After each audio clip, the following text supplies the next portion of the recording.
Assalamualaikum warahmatullahi wabarakatuh. Apa kabar semuanya, teman-teman radiologi?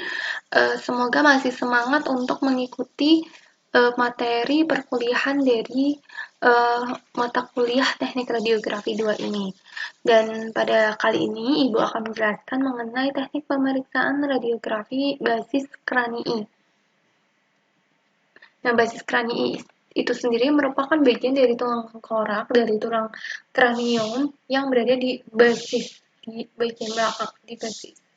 Nanti kita lebih fokus di bagian basis dari kepala itu, pemeriksaan itu untuk melihat di bagian basis kepala. Ya, bagian basis kranium. Nah, ini cranial topography sudah kita pelajari ya di materi video general skull. Nah, kemudian ini juga untuk garis-garis line-nya, positioning lines-nya sudah kita pelajari juga. Nah, itu tadi untuk mengingatkan saja. Nah, untuk yang basis kranii itu ada dua proyeksi ya, yaitu submentovertikal atau SMV atau subscalar method. Nah, kemudian ada vertical submental atau VSM. Sebenarnya ini dua-duanya sama, cuma bedanya adalah posisi pasiennya. Yang ini supine dan yang ini namanya prone. Jadi dari mental, ya dari mental ke vertex ya. Vertex itu bagian atas kepala, dari nembusnya dari mental ya ke vertex. Kalau ini kebalikannya, dari vertex ke mental. Bedanya seperti itu aja. Tergantung dari pasiennya, lebih nyaman untuk yang posisi SMV atau yang VSM seperti itu. Nah, kemudian perlu teman-teman ketahui sebenarnya proyeksi SMV ini ya, Suller Method, ini merupakan salah satu proyeksi dari kranium. Ya, jadi kenapa saya pisah? Karena ini lebih fokus ke basis kranii. Kalau untuk di literatur-literatur, biasanya SMV adalah salah satu proyeksi spesial dari kranium, yaitu yang khusus untuk lebih memperlihatkan bagian basis kranii. Nah, seperti itu. Nah, kemudian indikasinya untuk proyeksi SMV ini, patologi tulang pada struktur temporal bagian dalam, temporal yang bagian dalam, dan apabila ada di fraktur di bagian basal skull. Ya, dari basis ini ada fraktur, kita menggunakan proyeksi SMV atau Schuler method. Ukuran kasetnya 24 x 30 cm, FFD-nya 102 cm dan menggunakan grid. Posisi pasiennya, jika pasien mampu ya kuat berdiri, boleh erek, dan juga bisa supine di atas meja pemeriksaan. Dan jangan lupa MSP tegak lurus, MSP di pertengahan kaset, kemudian kedua tangan rileks saja di samping tubuh. Untuk posisi objeknya, caranya dinaikkan dagunya dan leher dihiperekstensikan. Ya, direntangkan, dihiperekstensikan. Kemudian hiperekstensinya sampai seperti apa? Sampai IOML-nya nanti tegak lurus. Maksud saya IOML-nya paralel. Ya, ini paralel dengan kaset. Ya, dia paralel. Nah, IOML-nya ini paralel dengan kaset. Nah, kemudian atur kepala pasien hingga vertex kepalanya harus menempel dengan kaset ya. Vertex kepalanya harus menempel dengan kaset. Dan pastikan tidak ada rotasi pada kepala. Untuk CR-nya bagaimana? Vertikal saja, tegak lurus. Vertikal tegak lurus, kalau pasien berdiri, ya berarti horizontal, tegak lurus. Nah, kemudian central point-nya ada di 1,5 inci, sekitar 1,5 inci atau 4 cm di inferior symphysis mandibula. Jadi, kita lihat ada symphysis mandibula, tarik saja 4 cm ya ke bawah. Nah, itu titiknya. Nah, sekitar di sini. Ya. Atau lebih mudahnya antara gonion 3/4 inci atau 2 cm anterior MAE. Jadi gonion kan di sini ya, gonion ya angulusnya.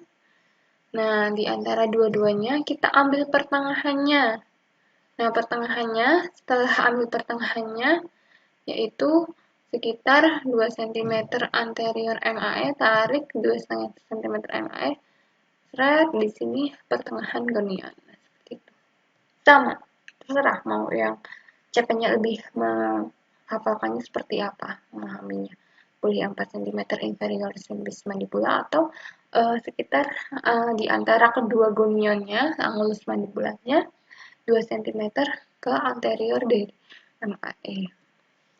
Kemudian selanjutnya yaitu FVSM ya, sebenarnya sama, cuma bedanya pasiennya adalah prone. Apabila memang vertexnya dia itu mengalami luka terbuka atau bagaimana ya yang mengakibatkan pasien tidak bisa supine. Oleh karena itu kita bisa menggunakan VSM. Nah, patologinya bisa tulang pada bagian temporal bagian dalam basal skull fracture. Oke, sama saja. Ukuran kasetnya FFD grade juga sama dengan yang Suller method tadi. Bedanya posisi pasiennya boleh erak, boleh prone.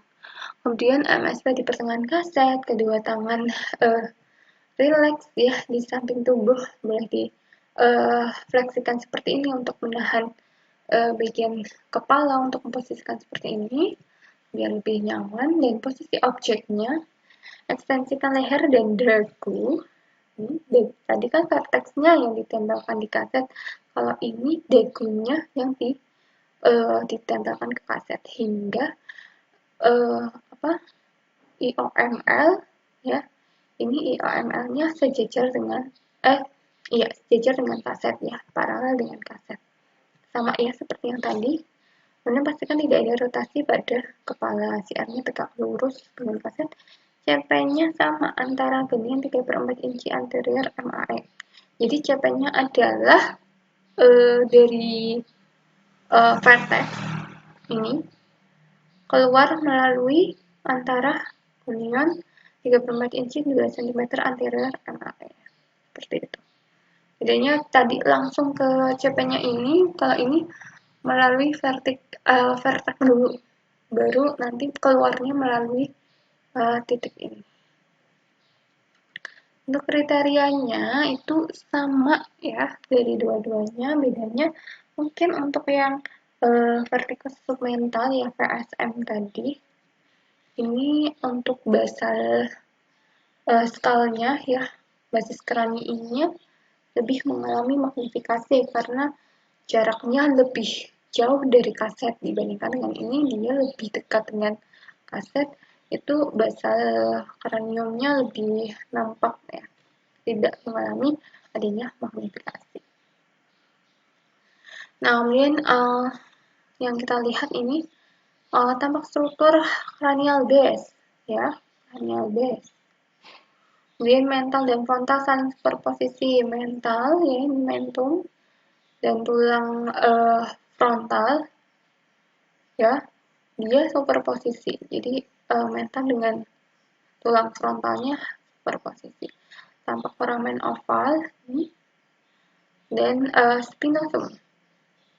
Tampak mandibula ya, ini tampak mandibula. Kemudian sinus sphenoidalis, di sini ada sinus sphenoidalis dan sinus ethmoidalis tampak. Dan kemudian mastoid proses tampak, di sini ada mastoid proses ya, cell proses cell. Kemudian Petrus ridge tampak, ini Petrus pyramid atau Petrus ridge sama saja. Di sini tampak heart palatum ya, palatum tampak di sini. Kemudian foramen magnum ya, ini foramen yang besar ini tampak, dan tulang di sini occipital ya, tulang belakang ya, di bagian basal. Kemudian indikasi ekstensi leher dan hubungan antara IOML dan CR yang kita posisikan tepat, yaitu tampak mandibular segmentum anterior hingga sinus ethmoidalis. Jadi dari mandibular, mentum, kemudian sinus sphenoidalis itu tampak. Nah, itu yang menandakan bahwa kita memposisikan pasien dan memposisikan objeknya dengan benar, yaitu EOML dan CR-nya tepat. Tidak ada rotasi pada cranial base ya, dengan semuanya jaraknya simetris, dan jarak antara kedua sisi ramus mandibula dan korteks kepala sama. Nah, ini ramus mandibula ya. Sini ramus mandibula dengan korteks kepalanya itu jaraknya sama. Entah yang kanan, entah yang kiri, semuanya jaraknya sama. Nah, itu menandakan bahwa tidak ada rotasi pada basis kraniinya atau cranial base-nya. Oke, baiklah, sekian untuk presentasi ya, penjelasan dari teknik pemeriksaan basis kranii. Sebenarnya hanya macamnya satu versi yang Fuller method. Cuma apabila memang pasien tidak bisa dilakukan supine, kita bisa menggunakan PSM itu, vertical submental.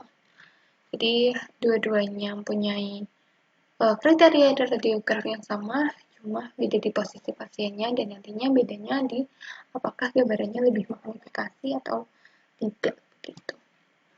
Baiklah, sekian dari saya. Semoga bermanfaat. Wassalamualaikum warahmatullahi wabarakatuh.